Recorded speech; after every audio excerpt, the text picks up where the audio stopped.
Alrighty. So, sorry about the lighting. I'm trying to figure this out here. Okay. That spot there. Just ignore it. It's okay. So, considering the fact I just finished up the third video in the Valiant trilogy, I don't know what else to call it, it's time for a series book review on all 3 books. So, I made notes on the second and third books, but I did not make any on the first book, although I really liked it, and I should have made notes. That's okay. I just recently read the last 2. I read this book at the beginning of the year. So, let's start out with book 1. We meet Fallon, our main character. And, oh yeah, by the way, there's probably going to be spoilers because I kind of just talk about everything. So, if you want a spoiler-free review, if you like gladiators, if you like Roman time period, if you like sci-fi historical fiction, and you like female heroines, this book is probably for you. So anyways, picking back up, we meet Fallon, a Celtic princess who gets betrothed one night, and instead of being able to join her father's war band, she gets betrothed. And then that night is the night she gets captured by slavers and sent on a ship to Rome, and where she becomes a female gladiator. She meets her future love interest, Kai, on the ship to Rome, or whatever, somewhere on her way to Rome. And she meets some of the other girls that she's sold with. Now, she thought her sister was dead for like maybe 10 years, most of her childhood. Turns out her sister has been alive in Rome the whole time and owns a ludus where they train gladiators, and which was given to her by Caesar himself, Julius Caesar, which kind of tells you which time period we're in Roman history. So Fallon's sister Sorka buys her, and in this book mainly covers Fallon's journey of becoming a gladiator and winning the final battle, and then her and Kai get together at the end of book 1. And then time to skip ahead a little bit, and we get to book 2. So things, rivalries that appear in the first book show up even fiercer in this one. All right. I did really like the first one. This book is just as good as the first one. Very good. So in the beginning, in the first book, her best friend, who she kind of wants to marry, the first boy she ever loved, Maelgwyn, is killed by his brother Aiden, who is supposed Fallon's father betrothed her to. So Aiden shows back up in the second book in Rome. And he dies in the end. At the end of the second book, he dies. And I'm like, really? Do we have to play that plot out? I mean, he was just like the bad guy, but he had somewhat good morals. And anyways, he died. It was, I guess, a little bit sad when he died. Whatever.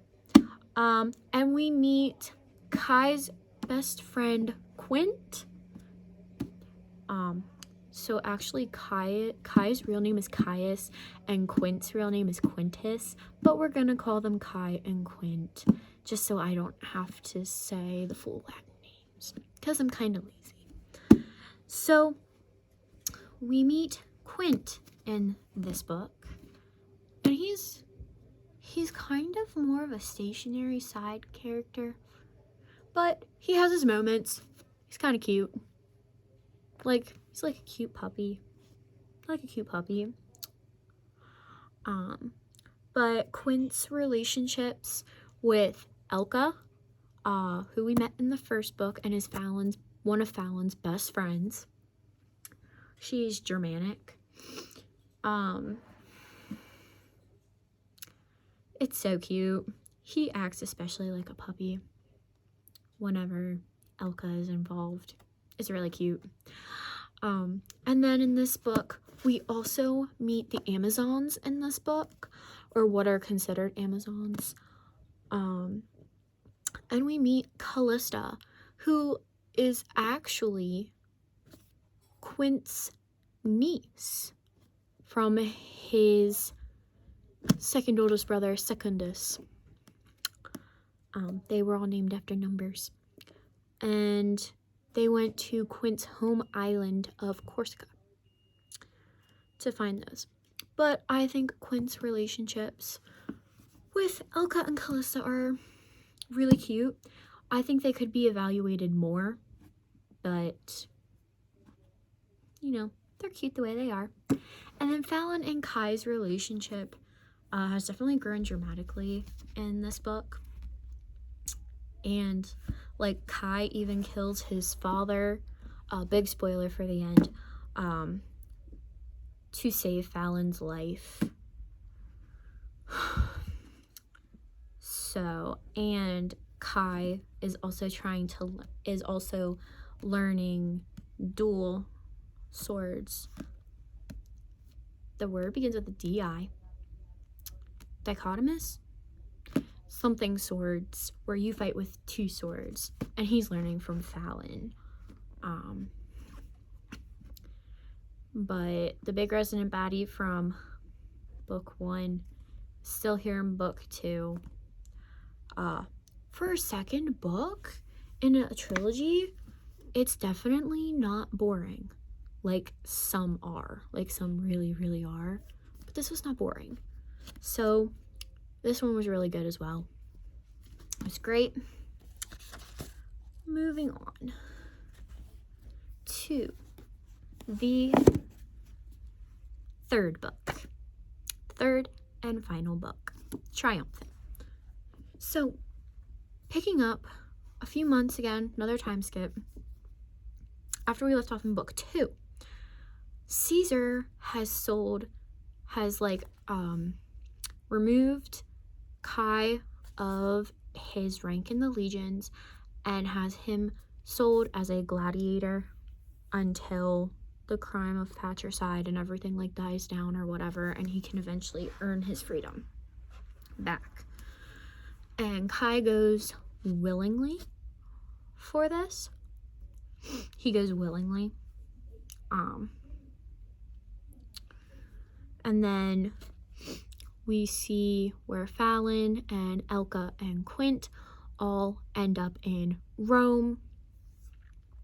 And they go and they watch his first fight, which he then wins, even though the tables are turned against him. We meet Acheron, who is a fellow gladiator of Kai's, which he plays a key part later in the story. We meet him, and then the same day or while after Kai's first win in the arena, Fallon watches Caesar get stabbed. You know, like Caesar's 41 stab wounds, that whole thing, and Caesar dies. But Fallon watches it.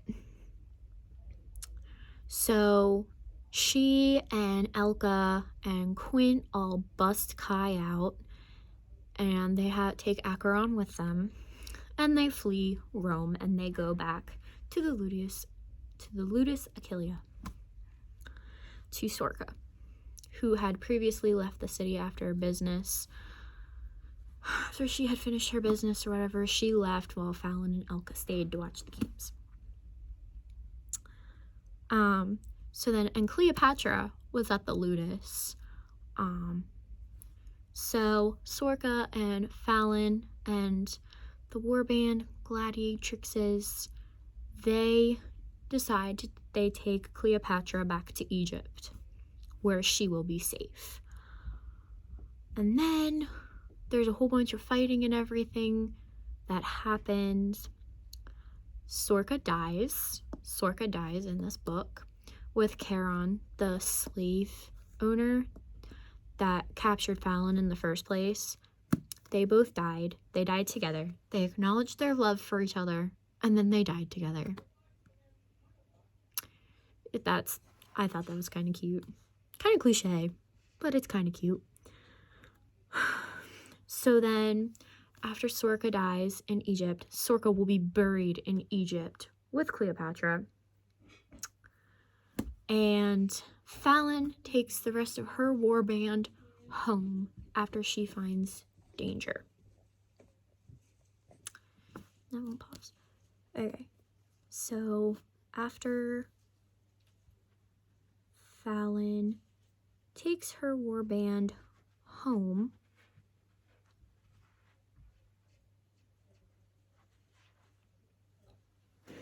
what are you doing?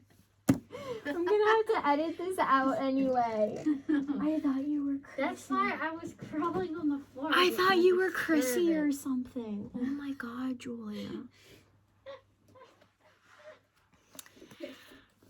Okay, so Fallon takes her warband home to save her family and her people.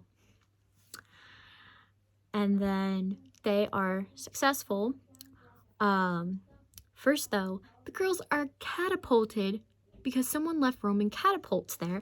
They are catapulted over the wall. They are catapulted over the wall. And then they win the fight. And the final epilogue chapter talks about Kai and Fallon and how they're staying there.